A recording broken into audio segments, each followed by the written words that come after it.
Assalamualaikum warahmatullahi wabarakatuh. Bismillahirrahmanirrahim. Alhamdulillah wa syukru ala ni'amillah. Wassalatu wassalamu ala rasulillah wa ala alihi wa ashabihi wa man tabi'a hudah. La hawla wa la quwata illa billah, amma ba'd. Para pemirsa dan sahabat RMI yang dirahmati Allah Subhanahu wa ta'ala, pada kesempatan kali ini kita patut bersyukur kepada Allah Subhanahu wa ta'ala atas nikmat yang telah diberikan kepada kita berupa sehat badan kita dan nikmat sempat kita masih bisa diberi kenikmatan oleh Allah bisa menghirup udara segar di dunia ini. Apalagi kita diberikan kesempatan bisa menemui bulan yang agung, yakni bulan suci Ramadan. Rasulullah sallallahu alaihi wasallam bersabda, nikmatani maghbunun katsirun fihima minan nas. Ada dua nikmat yang kebanyakan manusia tidak merasa bahwa nikmat itu menghinggap pada diri manusia. Nikmat yang sering dilupakan oleh manusia padahal itu nikmat yang sangat besar. Apa itu? Satu, as-sihah, sehat badan. Dua, al-faragh, nikmat sempat kita masih bisa menghirup udara segar di dunia ini, di mana dunia adalah tempat atau ladang untuk menghasilkan sebuah amal untuk nanti kita buat bekal di akhirat nanti. Ad-dunya mazra'atul akhir. Para pemirsa dan sahabat RMI yang dirahmati Allah Subhanahu wa ta'ala,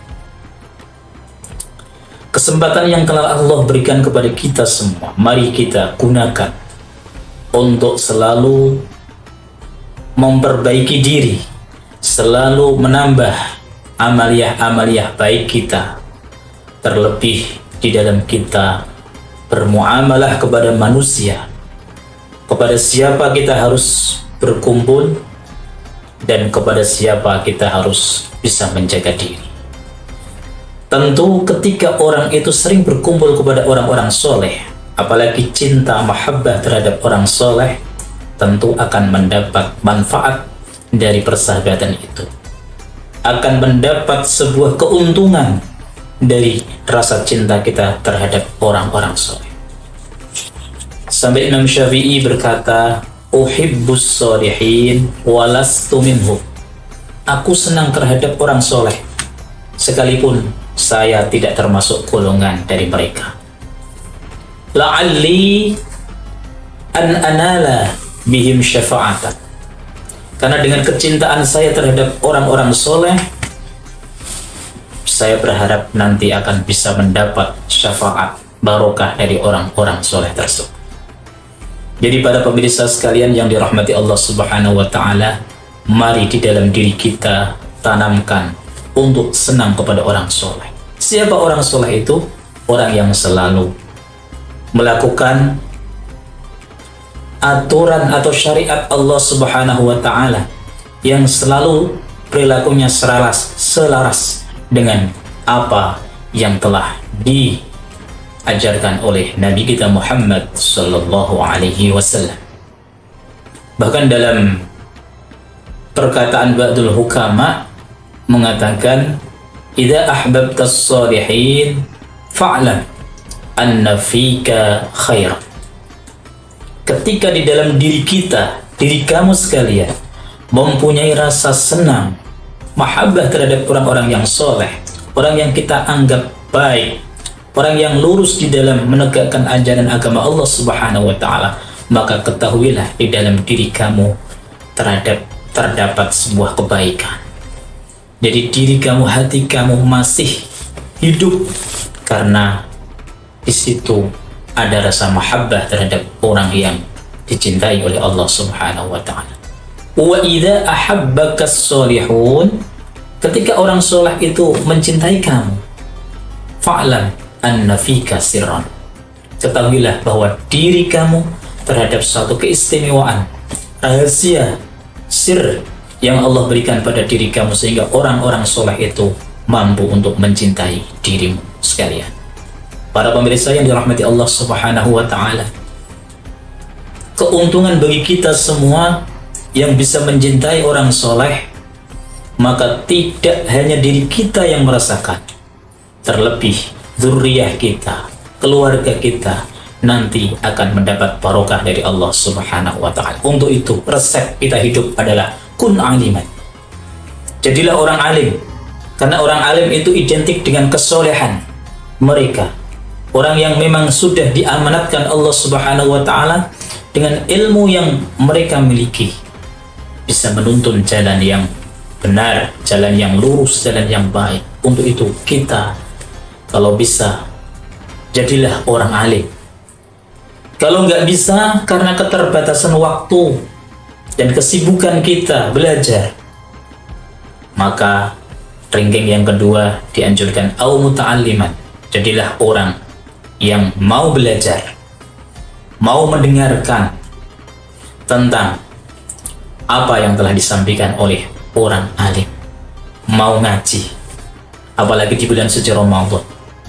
Subhanallah, dalam ungkapan diterangkan di kitab Turutun Nasihin itu, man hadara majlisal ilmi fi Ramadan kataballahu fi kulli qadamin ibadat sanatin wa kana ma'i fil jannah atau kama qala. Barang siapa yang menghadiri majelis ilmu di bulan suci Ramadan, ingin belajar, ingin mengetahui ajaran yang telah disampaikan oleh Nabi kita Muhammad lewat ta'allum wa ta'lim di bulan suci Ramadan, setiap langkah kaki kita itu dicatat ibadah 1 tahun. Alhamdulillah. Maka gunakan kesempatan yang baik ini di bulan suci Ramadan untuk senantiasa mengumpulkan kebaikan-kebaikan, baik itu dalam belajar mengajarnya, dalam sedekahnya, ataupun yang lain. Karena bulan Ramadan adalah bulan yang kita nanti-nantikan, momen untuk meningkatkan kualitas keimanan serta kuantitas pahala yang diberikan Allah Subhanahu wa Ta'ala. Kalau tidak bisa menjadi orang yang belajar muta'alim karena memang keterbatasan fisik, karena sudah tua katakanlah seperti itu, menghadiri pengajian di majelis taklim sudah tidak mampu untuk berjalan, maka resep yang ketiga au mustami'at, jadilah pendengar setia. Jadi kita mendengarkan ceramah kajian agama, kemudian bisa kita masukkan dalam hati sehingga menjadi ilmu yang manfaat, itu akan bisa sangat bermanfaat sekali untuk modal kita nanti menghadap Allah Subhanahu wa Ta'ala. Kalau ternyata menjadi ranking yang ketiga, pendengar setia, tidak bisa, maka jalan yang keempat au muhibban, minimal kita punya rasa mahabbah terhadap orang alim, terhadap orang yang belajar agama, para santri, orang yang mengunjungi pengajian. Kita punya rasa mahabbah terhadap orang-orang yang baik seperti itu. Karena kita sudah tidak mampu mengajar, belajar tidak mampu, mendengarkan juga tidak mampu karena keterbatasan fisik, maka di dalam hati kita harus kita taruh mahabbah terhadap mereka. Jangan sampai kita sekali-kali berada dalam urutan yang kelima, wala takun khamisan fatahli. Jangan menjadi orang yang kelima. Siapa orang yang kelima? Orang yang tidak bisa mengajar, tidak mau belajar, dan tidak mau mendengarkan, dan di dalam diri mereka tidak senang terhadap orang-orang soleh, orang-orang yang ahli mengajarkan ilmu, santri yang selalu belajar. Orang tidak senang ketika melihat tetangga saudaranya berangkat menghadiri pengajian, dia sangat jengkel di dalam hati. Maka orang yang seperti itu nanti akan binasa, akan rusak, akan rugi ketika nanti bertemu dengan Allah Subhanahu wa Ta'ala. Sekian yang saya sampaikan, semoga bermanfaat. Akhirul kalam, wallahul muwaffiq ila aqwamit thoriq. Assalamualaikum warahmatullahi wabarakatuh.